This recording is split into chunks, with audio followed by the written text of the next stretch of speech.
Hey, what's up, guys? I was just about to place an order with Lit Farms, and I decided maybe I should show my entire process for how I pick out the strains that I enjoy the most. I have a high success rate ordering from Lit Farms, as you guys know if you've been watching my videos, and I think that all the things that I do to pick out the right strain for me plays a big role in that.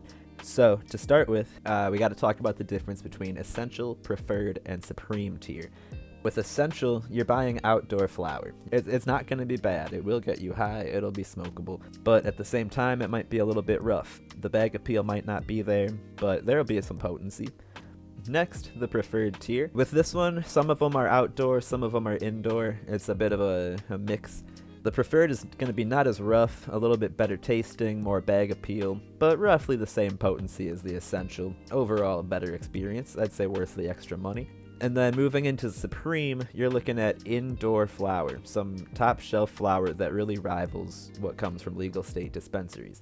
And the biggest bonus to me is the fact that Lit Farms grows some of these strains in the Supreme tier themselves.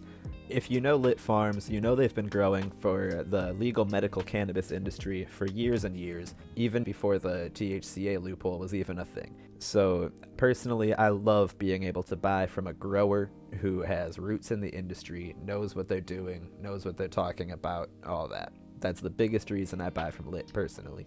Moving into Supremes, I love Bangkok Purple. That's possibly one of my favorite strains I've ever had from Lit. But when I see a strain that's below the average Supreme cost of 120, I know that there might be a reason for that.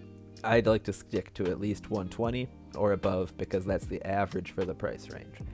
So to find the strains, I'll search for strain names, lineage, or even pictures that just call out to me that I know I enjoy. If you don't know exactly what lineages you enjoy, just think back to some strains that you might have liked in the past. Just look them up on a site like Leafly or allbud, and that will tell you what the lineage for that strain is, what two strains were crossed to create this strain. So if you can figure out the lineage in that, you can then compare it to the lineage in other strains, and you might have a better idea of what you personally like. So, moving into it, I know I like Devil Driver, so I'm going to check that one out. Joker's Candy, I've liked that strain quite a lot before. Pink Grapefruit calls out to me, and so does Zootopia. I love anything Z, personally. So, then I'm going to take a look at each one. We're going to look at the description as well as the COAs, which are test results, and they have a lot of information hidden in there, some of which is useful. So, looking at the description, it says it's a sativa dominant hybrid, but I don't pay much attention to that. Everyone is different. There's a chance that what hits me like a sativa might hit you like an indica, and vice versa. It's all about the terpenes and the strain lineage in that particular strain. What I'm looking for is the lineage, but it doesn't have that. So look up the strain, and I see it's a cross between Melonade and Sunday Driver. We'll see what else we're working with. Joker's Candy. You gotta make sure you're looking at the Supreme option. See how much better that Supreme looks compared to this Essential? It doesn't look bad, but tell me which one you'd rather smoke.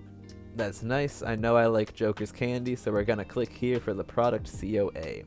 So this strain comes from someone named MHF Group, which I have not actually heard of before, so I'm going to skip this one entirely.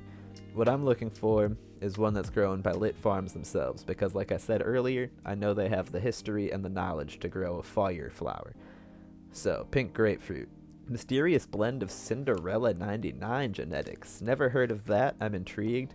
I have heard of Brothers Grimm seeds. They have a good reputation in the seed industry, so that's a promising sign. We're going to check the COA, hopefully it's grown by Lit Farms, and it is. So, I'm going to go ahead and add this one to my cart. I like what I'm looking at. And we'll take a look at the last strain here, Zootopia. Like I said, I'm a huge fan of anything with Skittles, and ooh, Af Gooey and Larry OG. Sounds like a good one.